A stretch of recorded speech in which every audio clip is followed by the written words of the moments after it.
دین کی خاطر مشقت برداشت کرنا، علم دین کے لیے۔ ابن عباس رضی اللہ عنہ فرماتے ہیں لما توفی رسول اللہ صلی اللہ علیہ وسلم، جب اللہ کے رسول صلی اللہ علیہ وسلم کی وفات ہو گئی، قلت لرجل من الانصار، میں نے ایک انصاری صحابی سے کہا یا فلان حلم، اے فلاں چلو، فلنسأل اصحاب النبی صلی اللہ علیہ وسلم فإنهم اليوم کثیر، آؤ چلو، اللہ کے نبی صلی اللہ علیہ وسلم تو دنیا سے چلے گئے، اب آپ کے صحابہ باقی ہیں، آؤ صحابہ سے پوچھ پوچھ کے ہم علم جمع کرتے ہیں، ہم حدیثیں جمع کرتے ہیں۔ آج کے دن صحابہ بہت ہیں، ہمیشہ تھوڑی رہیں گے، جیسے نبی صلی اللہ علیہ وسلم چلے گئے صحابہ بھی جائیں گے دنیا سے۔ اور دنیا سے علم کیسے جاتا ہے؟ علماء کے جانے سے۔ جب علماء جاتے ہیں ان کے ساتھ علم جاتا ہے، کیونکہ علماء کے دل میں جو علم ہوتا ہے وہ بہت بڑی چیز ہوتی ہے۔ من یرید اللہ بہ خیرا یفقہہ فی الدین، اللہ تعالیٰ جس کے ساتھ خیر کا ارادہ کرتا ہے اس کو دین کی گہری سمجھ عطا فرماتا ہے۔ دین کا متن تو کتابوں میں ہے، لیکن گہری سمجھ کہاں ہے؟ اس کے سینے میں، اس کے سینے میں دین کا فہم ہے۔ وہ جو فہم ہے وہ بہت قیمتی چیز ہوتا ہے۔ اگر وہ فہم، صحیح فہم ہٹا دیا جائے تو آدمی قرآن سے کچھ بھی مطلب لے گا، حدیث سے کچھ بھی مطلب لے گا۔ اس لیے صالحین، اہل علم، فقہاء، علماء جو دین سے سمجھتے ہیں، قرآن سے سمجھتے ہیں، حدیث سے سمجھتے ہیں، یہ بہت قیمتی چیز ہوتی ہے۔ یہ اللہ رب العالمین انسان کی دینداری کے بدلے اس کو دیتا ہے۔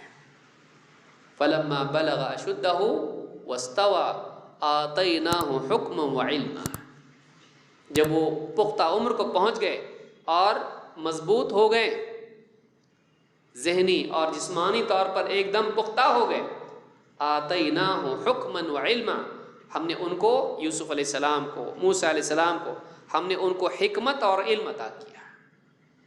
وَكَذَلِكَ نَجْزِي الْمُحْسِنِينَ، اور ہم نیک لوگوں کو ایسے ہی بدلہ دیتے ہیں۔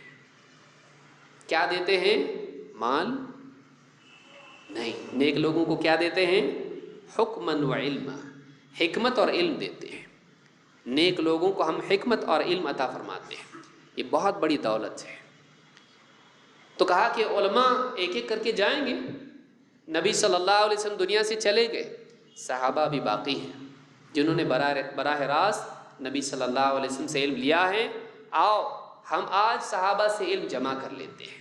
فَلْنَسْأَلْ أَصْحَابَ النَّبِي صلی اللہ علیہ وسلم فَإِنَّهُمُ الْيَوْمَ كَثِيرٌ، آج بہت سے صحابہ ہمارے سامنے ہیں۔ فَقَالَ وَعَجَبًا لَكَ يَا ابْنَ عَبَّاسِ، اس ساتھی نے کیا کہا؟ تمہارا معاملہ بھی عجیب ہے ابن عباس، اے ابن عباس عجیب حال ہے تمہارا بھی۔ وَفِنْ أَتَرَى النَّاسَ يَحْتَاجُونَ إِلَيْكَ، کیا سمجھتے ہو تم لوگوں کو تمہاری ضرورت پڑے گی، لوگ تمہارے محتاج بنیں گے؟ وَفِي النَّاسِ مِنْ أَصْحَابِ النَّبِي صلی اللہ علیہ وسلم مَا تَرَى، اور تم دیکھ رہے ہو کہ صحابہ اتنے سارے لوگوں میں ہیں، تمہاری کیا کسی کو ضرورت پڑے گی؟ صحابہ سے پوچھیں گی جس کو بھی پوچھنا ہوگا، تم سب جمع کر رہے ہو، تمہاری کس کو ضرورت ہے؟ ساتھ والے نے ڈسکریج کیا، لیکن ڈسکریج ہوئے نہیں، کہتے فَتَرَكَ ذَلِكَ وَأَقْبَلْتُ عَلَى الْمَسْأَلَةِ، میرے ساتھی نے اس چیز کو چھوڑ دیا، اس کام کو چھوڑ دیا، وہ اس پروجیکٹ میں میرے ساتھ شریک نہیں ہوئے، لیکن میں نے اس طرف اپنا رخ رکھا، میں اس طرف متوجہ ہوا، میں اس کام میں لگ گیا۔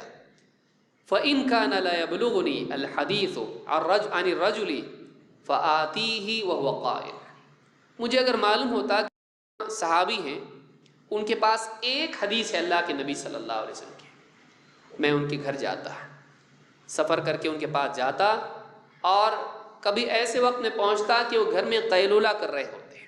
قیلولہ کب ہوتا ہے؟ دوپہر کے وقت میں جب بہت دھوپ ہوتی ہے، وَهُوَ قَائِمٌ، وہ قیلولہ کر رہے ہوتے ہیں۔ فَأَتَوَسَّدُ رِدَائِي عَلَى بَابِهِ، میں ان کے دروازے پر اپنی چادر اتار کے وہاں پر رکھ دیتا اور اس سے ٹیک لگا کر وہیں پڑا رہتا، گھر کے باہر ان کے بیٹھ رہتا فتصفی الریح علی وجہ التراب، ہوا چلتی اور وہ میرے منہ پر مٹی کے تھپیڑے لگاتی رہتی ہے. مٹی، دھول، ریت، عرب میں کیسی ریت اڑتی ہے آپ کو معلوم ہے، اور گرمی کیسی ہوتی ہے آپ کو معلوم ہے. دروازے پر باہر بیٹھے رہتے. کیوں؟ گھر سے باہر آئیں گے تو ان سے وہ حدیث پوچھوں گا. اور مٹی ان کے چہرے پر لو اور گرمی وہ ساری برداشت کرتے ہیں. فَيَخْرُجُ فَيَرَانِي، جب وہ صحابی گھر سے باہر نکلتے مجھ کو دیکھتے ہیں. فَيَقُولُ يَا ابْنَ عَمِّ رسول اللہ صلی اللہ علیہ وسلم مَا جَاءَ بِكَ، باہر نکلتے دیکھتے کہتے اے اللہ کے رسول صلی اللہ علیہ وسلم کے چچا زاد بھائی، کیا وجہ ہے، کس بات سے، کس وجہ سے آپ تشریف لائے، کیوں آئے آپ مجھ سے ملنے کے لیے. الا ارسلت الی فآتیک، کسی کو بھیج دیتے میں آپ کی خدمت میں آ جاتا، میں آپ سے ملنے آ جاتا. فاقول لا، میں کہتا نہیں. انا احق ان آتیک، نہیں، میں زیادہ اس بات کا حقدار ہوں کہ میں تمہارے پاس آؤں. اس سے علماء نے اصول لیا ہے کہ العلم یؤتی ولا یاتی، العلم یؤتی ولا یاتی، علم کے پاس آیا جاتا ہے، علم خود نہیں جاتا ہے. ٹھیک ہے، کفار مشرکین کے پاس، فاسقین کے پاس تو علم جائے گا، لیکن طالب علم، اس لیے بعض علماء جو ہیں بادشاہوں کے گھروں پہ جا کے نہیں پڑھاتے تھے، نہیں، آؤ پڑھو. امام مالک کے پاس اس زمانے کا جو حاکم تھا، اس نے کہا آئیے ذرا میرے بچوں کو پڑھائیے. کہا بچوں کو بھیجو، بچوں کو بھیجو. ٹھیک ہے، میرے بچے مجلس میں آئیں گے، ذرا تھوڑا ان کی بیٹھک، نہیں، سب کے ساتھ بیٹھیں گے. یہ طریقہ ہے اسلام کا، اسلام کا طریقہ ہے. جہاں علم کی ذلت ہوتی ہے اس قوم، وہ قوم ذلیل ہوتی ہے. جس قوم میں علم ذلیل ہوتا ہے وہ قوم ذلیل ہوتی ہے. جس قوم میں علم کی عزت ہوتی ہے، علماء کی عزت ہوتی ہے، وہ قوم بھی عزت پاتی ہے. لہذا کہا کہ انا احق ان آتیک، صحابی ہیں، ان کے لیے دعا کی اللہ کے نبی صلی اللہ علیہ وسلم نے، اللہم فقہہ فی الدین وعلمہ التأویل، اے اللہ اس کو دین کی گہری سمجھ دے، اس کو قرآن کی تفسیر کا علم دے.